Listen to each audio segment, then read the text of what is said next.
Today we're going to take a look at the CAA Micro Roni. Now this is a rifle and not an SBR because it has a 16-inch barrel and it makes it a rifle. I talked to CAA and I asked them if this was possible and they said no, but I guess they didn't think about it long enough or really looked at the setup. It is possible. This gun cycles, fires, and I've actually tested it, live fire tested it. It does work. You just have to physically get the Glock and the barrel in here. Now, there's no way to do it traditionally. There's a release button, latch, open the latch, you pull this to unlock the Glock, and the Glock should drop out. But because this barrel is so long, it interferes with a bunch of stuff. So yes, it physically will not go in there. So we have to take this thing apart. Start off by removing this plastic pin, which hinges this piece, a latch, and that relieves.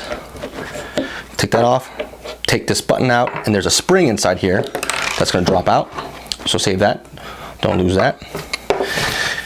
And then you have 5 screws on top. Oh wait, sorry, there's a screw on the side. Remove the one side screw. Now all the screws in this are metric, and I am using a 2.5 metric Allen wrench. Pop it on the side. Be careful, this nut isn't really held in very well, so it might fall out. Now there are 5 screws in the top rail. This back one, if you can remove it, just allows the stock to come out. Now, when I originally took this apart, I had some difficulty getting this last screw out. Now, there's a little slotted pocket in here for a nut, and the pocket is just a little bit too wide, so the whole nut and screw was just spinning around and I couldn't unscrew the nut. So what I did was I unscrewed these other 4 screws.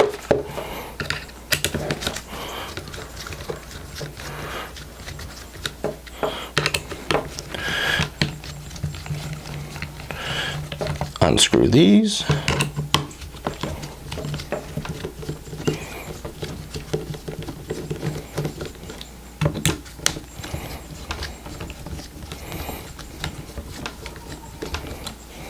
Okay, and then lift the rail. Now, as I said earlier, this was attached to here, so I had to lift this up and slide the whole thing off.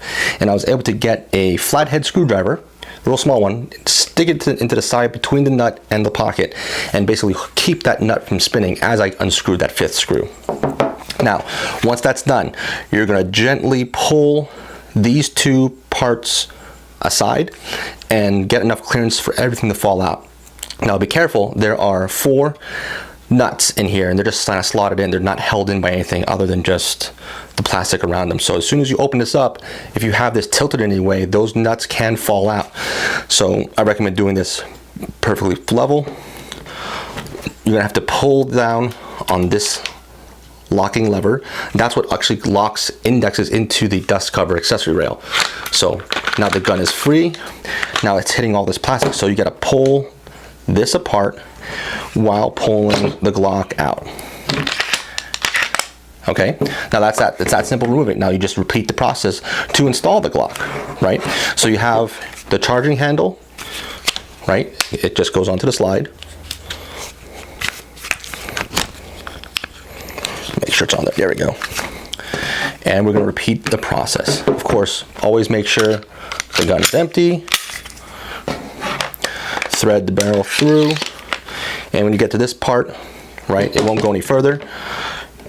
Pull apart, lift up, and gently slide the Glock in there, and then reinstall your top cover.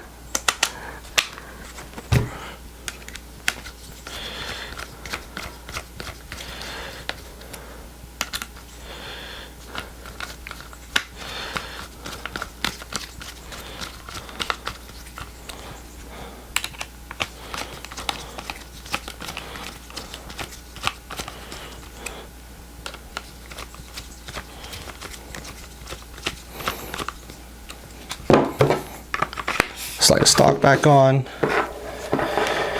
install the big side bolt,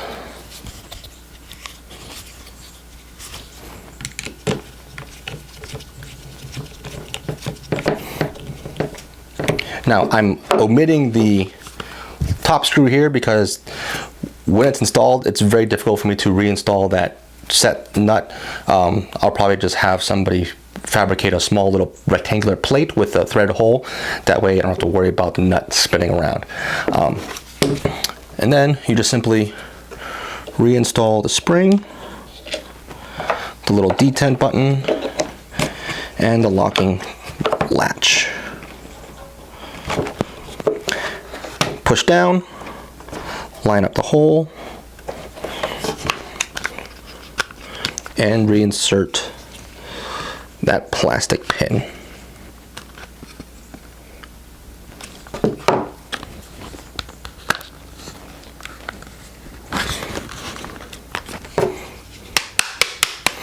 There we go. And it's all been done. It's all back. Complete. It is a rifle.